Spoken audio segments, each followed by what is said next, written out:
गांव से दूर एक मोहन पहलवान रहता था। उसके पास 50 से अधिक भैंस थी। वह पूरे दिन भैंसों की देख रेख करता और उससे प्राप्त दूध को पिया करता था। उस पहलवान की यही दिनचर्या थी। वह दूध कर इतना बलशाली हो गया था कि उसका कोई सानी नहीं था। वह अपने साथ 50 किलो का लोहे का डंडा रखता था। आवश्यकता पड़ने पर उसी डंडे से वो युद्ध किया करता था। कुछ समय से वो उस रास्ते आए गए लोगों से पूछा करता था, मेरा विवाह किधर होगा, मेरा विवाह किधर होगा। इस पर लोग उसको कोई उत्तर न दे पाते थे और वह उन लोगों की पिटाई कर देता था। एक दिन की बात है, एक ब्राह्मण और एक नाई दूर देश विवाह का रस्म करने उस रास्ते से जा रहे थे। रास्ते में मोहन पहलवान मिल गया। अन्य की भांति वो पहलवान उनसे भी पूछने लगा, मेरा विवाह किधर होगा। दोनों काफी भयभीत स्थिति में थे। वह जानते थे कि इस जवाब नहीं देने पर यह पहलवान उनकी पिटाई कर देगा। इस पर नाई ने एक युक्ति लगाई और दूर ताड़ का पेड़ दिखाकर कहा, तुम्हारा विवाह उधर होगा। मोहन पहलवान बहुत प्रसन्न हुआ। उसने अपनी 500 भैंस उन दोनों को सुपुर्द कर दिया। ये सब तुम लेते जाओ, अब मेरे किस काम के। अब मैं चला अपने ससुराल खातिरदारी करवाने। मोहन पहलवान उस ताड़ के पेड़ को लक्ष्य बनाकर वहां पहुंच गया। वहां एक झोपड़ी थी। उसके अंदर एक महिला और एक बच्चा था। वहां जाकर पहलवान ने हाजिरी लगाई। उस महिला को समझ नहीं आया कि यह कौन है, किंतु सोचा कि वह मेरे पति के जानकार होंगे, इसलिए उसको मेहमान के कमरे में बिठा दिया और लोटा बाल्टी हाथ पैर धोने के लिए उसे दिया। महिला का पति जब आता है तो उस आदमी को वहां पाकर अचरज में पड़ जाता है कि यह कौन है। अपनी पत्नी से पूछता है, मैं तो सोच रही थी कि यह तुम्हारा कोई परिचित होगा और तुम्हारे जैसा ही यह बदतमीज है। मुझे भी एक थप्पड़ मारा है इसने। लड़का रो रहा था तो ये कहते हुए मारा, लड़के को क्यों रुला रही है। इतना सुनते ही उसका पति क्रोधित होकर उस आदमी के पास गया और कहने लगा कि तूने मेरी बीवी को कैसे मारा। कहते हुए उससे झगड़ा शुरू कर दिया।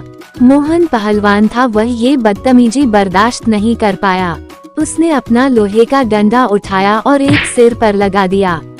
वह आदमी वहीं मर गया। तो मेरे पति ही एक सहारा थे, वह भी मर गए। अब तुम्हारे साथ ही आधी जिंदगी निर्वाह होगी। दोनों घर में रहने लगे। 6-7 दिन बीते होंगे। घर में जमा राशन पानी खत्म होने लगा। तब उस महिला ने बोला, कुछ कमाई करोगे या ऐसे ही भूखे मरेंगे। बिना कमाई के जीवन कैसे चलेगा। मोहन पहलवान भैंसों का दूध पीने के अलावा कुछ कार्य नहीं जानता था। उसने उस महिला से पूछा, कमाई वह क्या होता है, बताओ।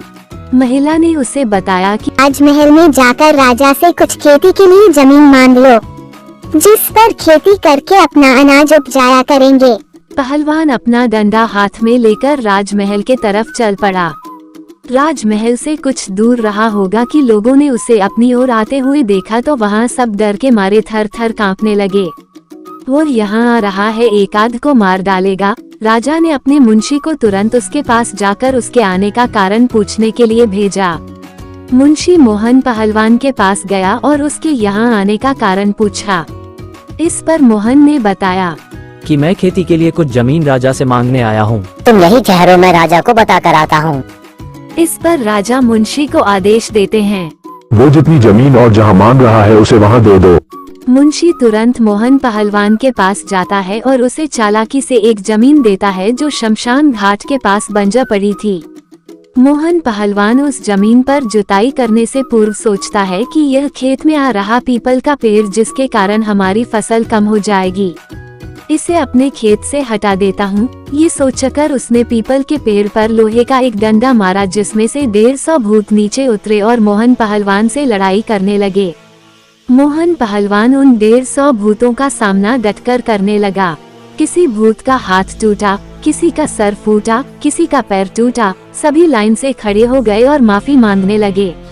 उन्होंने पीपल के पेड़ को हटाने का कारण पूछा, जिस पर पहलवान ने स्पष्ट कहा कि यह मेरे खेत में आ रहा है, इसलिए मैं इसे यहाँ से हटा दूंगा। कि हम इस खेत से होने वाली सारी पैदावार के बराबर आपके घर में राशन पहुँचा देंगे, परंतु ये पेड़ आप मत तोड़ो, ये हमारा घर है और हम यहाँ कई वर्षों से रह रहे हैं। मोहन पहलवान बलशाली था और बलशाली लोग सदैव दया करते हैं, इसलिए उसने भूतों की बात मान ली और घर चला गया।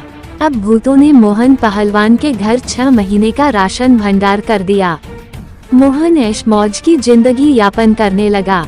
भूतों को ये सौदा बहुत महंगा पड़ा। वो कार्य कर करके दुबले हो गए थे।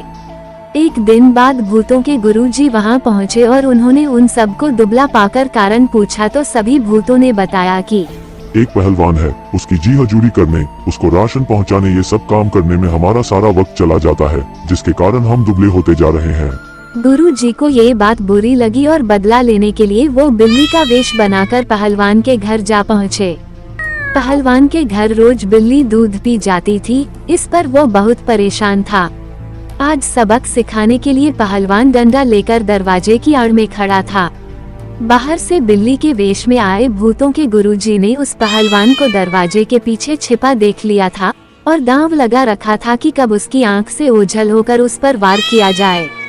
इधर मोहन पहलवान भी दाव लगा रखा था कि कब बिल्ली घर के अंदर प्रवेश करे और उस पर प्रहार किया जाए, किंतु बिल्ली अंदर नहीं आ रही थी। काफी समय हो गया। मोहन धीरे धीरे पीछे हटता गया और चूल्हे के पास पहुंचकर छुप गया। बिल्ली आई तो उसने मोहन पर अचानक वार करने के लिए जो ही प्रयास किया, मोहन सतर्क की स्थिति में था। उसने एक डंडा बिल्ली के कमर पर लगा दिया। अब भूतों के गुरुजी के पसीने छूट गए, सभी हड्डियां टूट गई। गुरुजी ने अपने भूत रूप में आकर पहलवान से माफी मांगी। मोहन पहलवान ने उस गुरुजी से पूछा, छोड़ने के बदले आपकी क्या सजा होगी? जितना राशन आपके घर आता है उसका दुगना अब दिया जाएगा।